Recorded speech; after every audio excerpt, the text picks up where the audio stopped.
We are back with Mark England, continuing his story of how internet information from the USA influenced his life in Switzerland and his work at the University of Basel. In the last segment, you said that the University of Basel Media Department did not want your name associated with the Science Slam event. However, they wanted to retain your services to produce the slam. When you insisted that they provide a guideline for the use of your name, the rectorate cancelled the event. This led you to appeal to the Ombuds Committee a second time. That is correct, but this time media declined the invitation to meet. They wanted my creative services, but not my name. Then they provided an excuse for cancelling the event that was shown to be false. How did you respond to the refusal by media to meet with the Ombuds Committee? I objected, but to no avail. It was clear I was swimming against the tide. I knew of no other option for appeal at the university level, but I did know the editor of the publication NZZ Campus. He had known my situation for close to 3 years. NZZ had supported us financially for the Science Slam and for the Weltenreise event. I talked to him about the situation. He said he would like to write an article about the poor conduct by University of Basel media.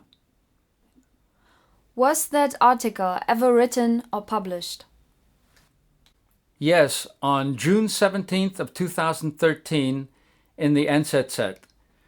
But the initial intent of the story had been modified drastically. Listeners can compare the information here to the article. And there is a story to the story. In January of 2013, a doctoral student who worked in the chemistry department with me objected to how I was treated by the media department. He was a member of my documentary film project group. He sent an email to media asking them to explain why my name could no longer be used for an event that I had initiated and organized successfully for 2 years. The response by the head of media was eye-opening. He didn't answer the question. Instead, he alluded to problems that could arise for the student if he continued to support me, as this could influence him academically. What happened to that student? How did that matter end? Surprised by the failure to answer the question and the thinly veiled threat, he approached Professor M, my supervisor, for advice. The advice to the student was, keep your head down. In response to the media email and the other conduct, in early 2013, the student who had been warned, myself, a friend, and the NZZ journalist met at a restaurant near the Basel train station. We discussed media's earlier use of the vanishing journalist to intimidate me, and we discussed the inference by the head of media that supporting me might harm the student's academic success. The NZZ journalist characterized the threat as a definite, quote, no-go situation at a Swiss university, and the media conduct in general was described as poor. After meeting the NZZ journalist, I informed my supervisor in chemistry that an article would be written disclosing inappropriate activities by our media department. We should remind the audience, you worked, taught and maintained an office in the chemistry department aside from your duties for media. How did your supervisor in the chemistry department receive the news that you gave him? Let me just say this, no joy radiated from him when I gave him this news. He had been put under pressure about me for more than 1 year. Now I was giving him more information that would surely agitate the rectorate and media. Why would that professor have been under pressure in the period you mentioned? And where would the pressure have come from? That professor had working for him a character who was under suspicion and was disliked by media. Envy was also evident in the mix. Until the showdown with media over my name, that professor had supported me. But with an article coming up in the NZZ, the calculation may have changed. He had given me great freedom of action for some considerable time, allowing for the achievements that I have mentioned here. Pressure from the rectorate or media may have finally forced him to reconsider. A few days after informing my supervisor of the upcoming NZZ article, I received an email from a female professor associated with the University of Basel rectorate. The email stated that I was being accused of sexual harassment due to inappropriate email communications with a woman with whom I had worked but had not seen for 6 weeks. I would need to attend a meeting in 3 weeks to discuss the situation, her email stated. There was no apparent urgency. I expected that the meeting would clear up a misunderstanding. Such an accusation from out of the blue? Without a warning? Yes, as I said, I had had no contact with my accuser for 6 weeks. Our last communications were friendly, mutual, and respectful. When I saw the accusation, I questioned the coincidence with respect to the pending NZZ article. It was fortuitous for the university. I knew the accusation was meritless, but such an emotionally charged accusation on its own causes fear, speculation, and damage. With that one email accusing me, the entire situation had reversed. Instead of criticism of University of Basel media conduct, the story that emerged focused on sexual harassment, as I was now accused of an offense that is a crime. Are you implying that the accusation of sexual harassment was a deliberate attempt to stop the disclosure of improper media conduct in an NZZ article? The word deliberate is significant but makes the question unanswerable. The circumstances were convenient. The timing was uncanny. I think my background spurred the accusation. The woman who accused me of sexual harassment was a volunteer on the Women in Science project. I had also been a volunteer on that project without pay and not under contractual obligation. The communications contained no sex talk and no pornography. They had been conducted mutually and respectfully throughout 12 weeks. Why were you willing to work without a contract and without pay on this project? Just to clarify, that decision was made before I knew the accuser. I was hoping to have my contract extended into 2013 by developing a project that I calculated would be of interest to a number of people. I worked on this project in addition to the Science Time project, for which I was under contract and being paid at the time. Ultimately, the Women in Science project was looked on favorably, as I had hoped, but once more, my name was an issue. Back to the accusation of sexual harassment. It involved only emails, no physical contact? Yes, only emails, all of which I was able to provide for review. What happened at the meeting? The meeting included myself and 3 professors, one of whom was my supervisor, Professor M. At the start, I handed a written statement to the professors describing my relationship with the accuser. To my surprise, the female professor who spearheaded the accusation disdainfully pushed my statement aside and refused to read it. And why did those particular professors attend the meeting? Today, this makes for a good question. It emerged that there was no official basis for this meeting.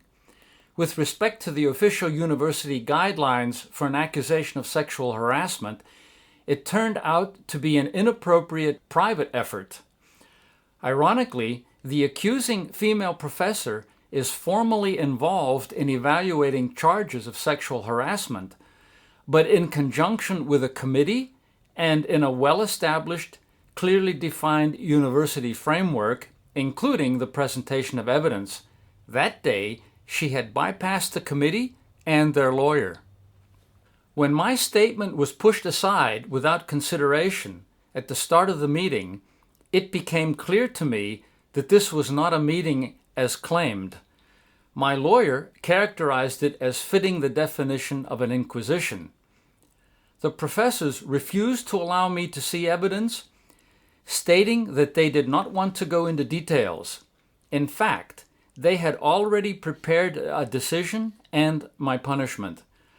I was to be immediately expelled from the university. My class was terminated. The meeting had lasted a total of 10 minutes. During the meeting, I was accused of having written an email asking the woman to meet me alone in the evening. I bridled at that. I knew I had done no such thing in emails or in any other way. I asked to see that email. They refused. Their refusal to allow me to see any evidence confirmed the improper intent of the meeting. I believe that they counted on the atmosphere of deliberate intimidation that they created. The lack of warning on the real intent of the meeting and the rude behavior would have served to put me off balance. They were aware that I had been struggling with little official support for a long time. I think they may have expected me to capitulate, in a sense, perhaps simply giving up and willing to resign. An accusation of a criminal offense, is it not normally handled by the police? Why was the matter handled internally? At our meeting, immediately after the accusing professor refused to read my statement, I informed her that I wanted the legal system involved to examine the emails. I knew there had been no sexual harassment. She dismissed my request outright. Sexual harassment is a serious crime. With my immediate removal, I was treated like a serious criminal. Why they did not want the legal system to examine the evidence became clear after I hired a lawyer. They had no evidence. The accusation itself was the basis for removing me. Has any evidence, a smoking gun if you will, ever been presented by the university or by the accuser to substantiate the accusation? 2 days after the meeting, the NZZ journalist phoned me. He informed me that the meeting had been improper and unofficial. The accusing professor, it emerged, was well familiar with the requirements set for an accusation of sexual harassment at the university. The sexual harassment guideline of the university had been ignored. I should have been allowed to see evidence. I should have been told what the violation actually was, with reference to the claimed improper emails. I had a right to a supporter being present at the meeting and witnesses. I also had a right to a lawyer. Also, and most disturbing, the 3 professors bypassed the very university committee set up especially to handle cases of sexual harassment, and they had bypassed the lawyer heading the committee. To our listeners, you can find a copy of the University of Basel guidelines on sexual harassment online. Mr. England, did you attempt to contact the Sexual Harassment Committee afterwards? I tried more than once to communicate with the head of the committee, but she never responded. Did you have your emails examined by legal experts? I had all of my email communications with the woman legally reviewed, including by a professor of law at the University of Zurich. The conclusion was that my emails contained no elements of sexual harassment. My lawyer then asked the university to present their evidence in case I was hiding something. They presented no evidence. Not a single email has been claimed as inappropriate by the university. We might be able to guess a motivation on the part of the rectorate for such an accusation, but what motivation could the accuser have had? I cannot tell you what her motivation was. It was clear that she enjoyed working with me. I received ample praise from her in her emails, but she was caught up in a crossfire in a war that had been going on behind the scenes. My guess is that she was frightened into cooperating with the rectorate. The Women in Science website was about to become another first and a success by the American Criminal. It would have been another headache for media if my name remained associated with it. My accuser had also received pressure from other women. Another woman wanted to lay claim to the website. There may have been resentment that she and I got along well and that she was involved in the project. So, why do you think the university did not want to make use of the legal system? Unlike what they were doing internally, going to the police requires the presentation of evidence. But if kept inside the university, it is apparently acceptable to make accusations without presenting the accused with evidence. You are now referring to your own experience in this case? Yes, I had been asked to leave the university within 24 hours. All contact with associates was stopped by request of my supervisor in the chemistry department. This implied to everyone that I had been engaged in serious wrongdoing. This is a paradox. If my conduct was so egregious as to merit the severe response, then what justification was there for not presenting evidence or not allowing the legal system to be involved? Perhaps the university feared bad publicity? Based on the poor outcome in this case, to avoid bad publicity, it might be advisable for the university in the future to follow its own rules and Swiss work rules. I want to emphasize this point.